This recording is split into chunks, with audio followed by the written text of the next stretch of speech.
안녕하세요. 오변입니다. 기억하실지 모르겠는데 작년에 응급 환자가 탄 구급차를 고의로 충격하고 교통사고에서 차로 치는 걸 충격한다고 표현하는데요. 처음 듣고 되게 이상하다고 생각했던 기억이 막 납니다. 어쨌든 아무튼 그 구급차를 고의로 충격 부딪힌 후에 진로를 막은 택시기사가 문제됐던 사건이 있었습니다. 그 구급차 안에 병원으로 이송이 필요한 환자가 타고 있는 상태였었는데요. 사설 구급차였어요. 택시기사가 막아서는 바람에 결과적으로는 환자의 병원 이송이 좀 늦어졌고요. 결과적으로 환자가 사망에 이르렀다. 이게 문제된 사건이었습니다. 이게 국민청원에 먼저 올라왔고 그리고 나서 언론에 보도가 되면서 엄청 핫 이슈였는데요. 이런 사건들이 생기고 나면 그때뿐이고 지속적인 관심을 갖는 분들이 좀 적어지는 경향이 있죠. 이것도 예전보다 좀 나아진 거긴 합니다. 하지만 다들 먹고 살기 바쁘고 그러니까요. 뉴스가 또 좀 많은 시대여야죠. 좀 많다 욕이 아닙니다. 실장님 꼭 자막 달아주세요. 오해하십니다. 아무튼 그분에 대한 사건이 곧 혐의 없음으로 종결된다는 기사를 제가 며칠 전에 봤습니다. 그 이유가 대한의사협회 감정 결과에 있다고 하는데요. 오늘 그 얘기 좀 해보려고 합니다. 서두가 좀 길었나요? 의협 감정에 제가 좀 감정이 많습니다. 비싸기는 오지게 비싸면서 말이야. 내용 진짜 할 말 하 아닙니다. 물론 환자 대리일 때 그렇겠죠. 의료진 측 대리를 하는 경우라면 별 문제 없이 톨러러블하게 받아들여질 수도 있겠습니다. 하지만 의료진 대리를 하더라도 마음이 불편한 경우가 솔직히 인간이다 보니 생깁니다. 우선 그 사건, 구급차 막은 택시기사 사건에서 해당 택시기사의 혐의가 9개였다고 하는데요. 살인, 살인미수, 과실치사, 과실치상, 특수폭행치사, 특수폭행치상, 일반교통방해치사, 일반교통방해치상, 응급의료에 관한 법률 위반. 언론에 보도된 사건이라 그런지 죄명이 진짜 화려했죠.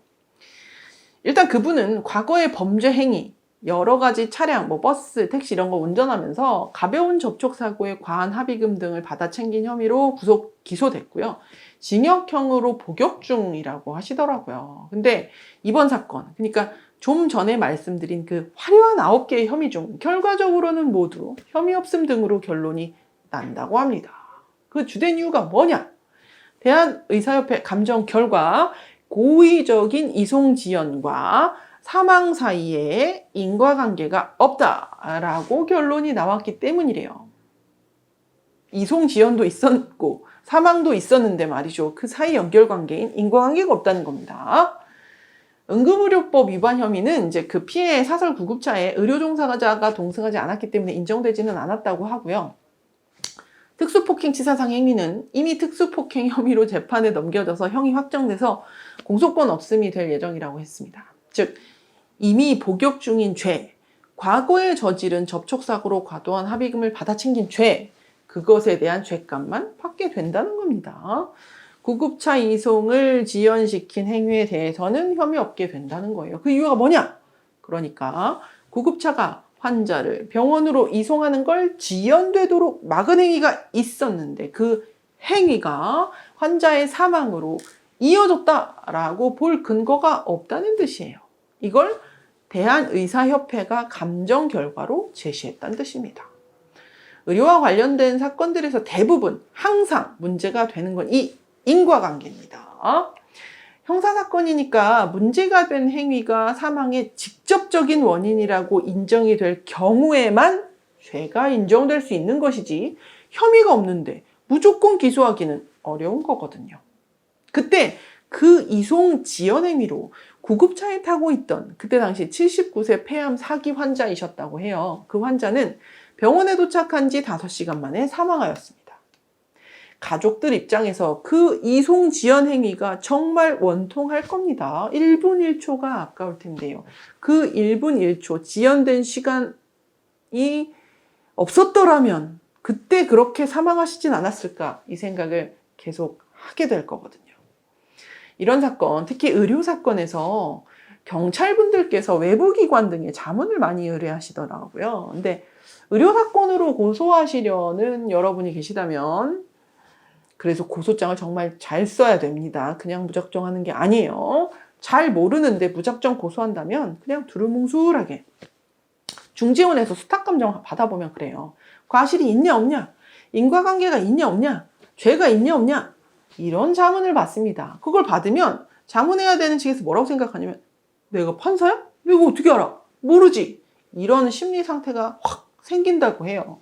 자문하시는 의사 선생님들이 오프 더 레코드로 해주신 얘기입니다. 어쨌든 그 결과가 두루뭉술하게 나와버리면 이번 그 구급차 막은 택시기사 사건처럼 그냥 사건 그 길로 킬 되는 겁니다. 물론 잘 봐주시려고들 하죠. 하지만 의무기록은 아무나 보는 게 아닙니다. 아무한테나 물어봐서 판결하지 않잖아요. 보기 힘들어요. 그거 누가 썼다고요? 의료인이요. 의료인이 쓰고 또 다른 의료인이 해석해서 그걸 결과로 제시하는데, 의료인이 아닌 경찰이 거기에 뭘 근거로 얼마나 확실하게 어떻게 다른 의견을 제시하겠습니까? 그거 누가 해야겠습니까? 고소하시는 측에서 해야 되는 겁니다. 제가 왜 그리 흥분하냐면, 상대적으로 의료 민사보다 의료 형사가 접근하기에는 쉽게 느껴집니다. 그리고 제가 뒷구멍으로 듣기에는 무슨 얘기 들었냐면, 오히려 어떤 변호사님들은 스리슬쩍 의료 사건에 있어서 형사 고소부터 권한다고 해요. 왜냐면 악결과 분명하죠? 그리고 의료 민사보다 일찍 끝나거든요. 그거 선임계 낼 때 본인은 의료 사건 하나 하는 거거든요. 그렇게 사건 쌓이면 몇 개 채우면 전문 변호사 등록할 수 있거든요. 의료 민사는 서로 감정기관 선정에서부터 양측이 원피고가 날을 세우고 감정 신청 질문을 만들 때부터 서로 막 꼬투리 잡고 이걸 빼라, 저건 거짓말이다, 난리 부르스를 추는데, 형사고소하면 솔직히 의뢰인이 납득하는 정도로만 고소장 좀 쓰고요, 의견서 좀 내고 자료 좀 찾아내고 나머지 다 알아서 해주십니다. 그리고 그 결과를 고소인 측이 뭐 그 즉시 받아보기도 힘들잖아요. 나중에 보게 되거나 하거든요. 그러니 금방 까이는 게 부지기수인데요. 그래서 형사 고소하시려거든 민사소송과의 관계도 잘 생각해 보시고, 의료사건에 관한 겁니다. 전략적으로 형사고소 민사소송 같이 할지 말지, 언제 할지, 어떻게 물어볼지 등등 이렇게 물어봐야 되는 거거든요. 근데 요새 전문 변호사 제도 있죠. 아까 잠깐 말씀드렸는데, 의료 전문 타이틀을 따기 위해서 딱 보기에 악결과 명확한 의료사고에 관해서 무조건 형사고소부터 권하는 그런 분들이 계시다고 하더라고요. 그거 진짜 당사자 골로 보낼 수도 있는 겁니다. 형사와 민사 별개라고 말은 하지만 형사 킬되면 민사 힘들어요. 요새는 수사권 조정 때문에 검찰 직고소 안 받아주잖아요. 물론 고소한 후에 불송치 결정되면 이의신청할 수 있죠. 막말로. 근데 경찰에서 조사 다 했고 심지어 자문까지 받았는데 그거 검사 수사지휘 다시 해도 뭐 얼마나 달라질까요? 얼마나 달라질 수 있을 거라고 생각하시나요? 경찰 단계에서의 수사가 매우 중요하고 민감해졌다는 건 부인할 수 없을 것 같습니다. 현장에서 느껴지거든요. 공격하는 측이든 방어하는 측이든 이제는 경찰 조사 단계에서부터 제대로 대응하셔야 됩니다.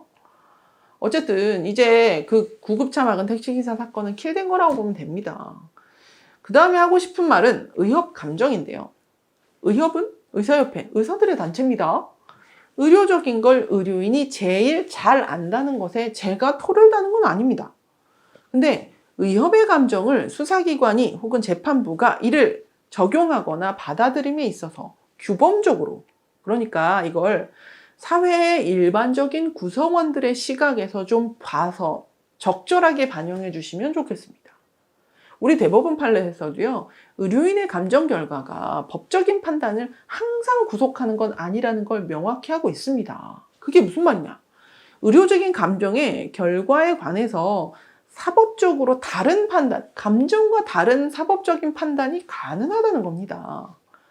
만약 의료 감정 결과를 무조건 따른다, 기계적으로 적용한다, 그러면 결과적으로 수사든 재판이든 그거 의료인이 하는 거지, 그게 무슨 수사기관이나 재판이 정확하게 판단하는 거라고 할 수 있겠습니까?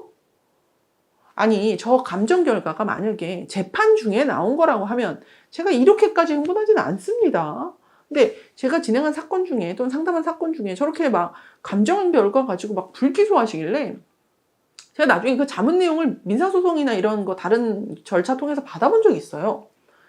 의협 감정은 그나마 나은 거라고 해야 되나? 아니 무슨 보험사 자문 같은 거 하는 곳인가 봐요. 잘 모르겠어요. 의협 근처에 어디 있던데 뭐 하는 업체인지 제대로 확인도 안 됩니다. 심지어 기록에서 잘못된 부분이 있음에도 불구하고 그 잘못된 기록 부분이 피고소인이 그것에 대해서 실수라고 했다. 그렇게 얘기한 거 보니 이 기록 부분은 잘못됐지만 실수가 맞는 것 같다. 이런 개소리도 본 적 있어요. 자, 우리 피해자의 감성에 맞추라고까지는 제가 요구하지 않겠습니다. 그게 내 부모의 일이라고, 내 가족의 일이라고 내 자식의 일이라고 생각하는 게 제일 좋을까요? 의료는요, 워낙 전문적이고 특수한 영역이라서 막말로 파고 또 파고 전문적으로 들어가서 막 파다 보면 결국 아무도 책임 안 져도 된다는 얘기가 나올 수 있습니다. 우리 수술할 때도 그렇잖아요. 결국 죽을 수 있다 사인하고 들어가십니다. 이럴 때는 적어도 그 사건이 수사 중이라거나 재판 중이라면 그 정해진 절차에 따라 법적인 평가를 구하는 거라면 일반적인 사회 구성원을 전제하고 좀 주범적으로, 그러니까 이런 건 이렇게 해야 된다, 이런 건 이렇게 하면 안 된다라는 식으로 판단을 좀 해주시면 좋겠습니다. 이런 얘기 들으시면 의료인분들 또는 뭐 경찰분들 서운하실 수도 있을까요? 근데 이런 경우 한번 생각해 보세요. 실제 제 사건들입니다. 의료인이 사고를 당한 경우, 의료인의 가족이 사고를 당한 경우, 경찰이 사고를 당한 경우, 경찰의 가족이 사고를 당한 경우 말이죠. 실제 사건이에요. 제가 늘 얘기하지만 사고는 누구에게나 예고 없이 다가옵니다. 그래서 그에 관한 처리, 절차 등에 관한 건 일반적으로, 통상적으로 언제나 항상 적용될 수 있도록 제대로 좀 되어 있어야 됐다고 생각하는 겁니다. 그리고 마지막으로 당부드리면 의료사건 처음부터 케어하셔야 됩니다. 돈 아낄 게 따로 있지 지금 죽거나 다쳤는데 거기서 지금 싸게 치시려고요? 너무 싸게 의료사건 한다? 사람 사는 게 다 똑같아요. 품 많이 들어가는 일을 적은 돈으로 한다?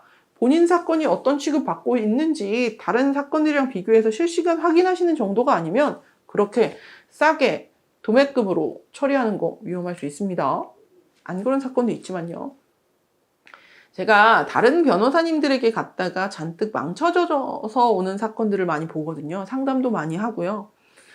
진행 중인 사건에 관해서 상담하시는 경우도 있고요. 또 뭐 사임하고 소송 혼자서 처리하시는 분들 전화도 많이 받고요. 그 의도는 뭐 그게 뭐 중요하겠습니까? 전 별로 궁금하지도 않고요. 그냥 안타까운 겁니다. 좀 잘 알아보시고요. 제대로 준비하셔야 돼요. 우리가 맞닥뜨려야 하는 가장 큰 산은 감정입니다. 그걸 어떤 의료인이 어떻게 봐주느냐, 그 결과를 어떤 수사기관 혹은 어떤 제품과 어떻게 바라봐 주느냐, 그 과정을 증거 등을 근거로 얼마나 치밀하고 치열하게 다투느냐, 그게 핵심이 되어야 되는 겁니다. 아니, 의학 감정 결과를 근거로 혐의 없음 결론 날 거라기에 갑자기 제가 하는 사건들 생각도 막 나고 겁나게 막 쳐서 제가 그만. 오변은 구독과 좋아요, 알림 설정까지 강요합니다. 감사합니다.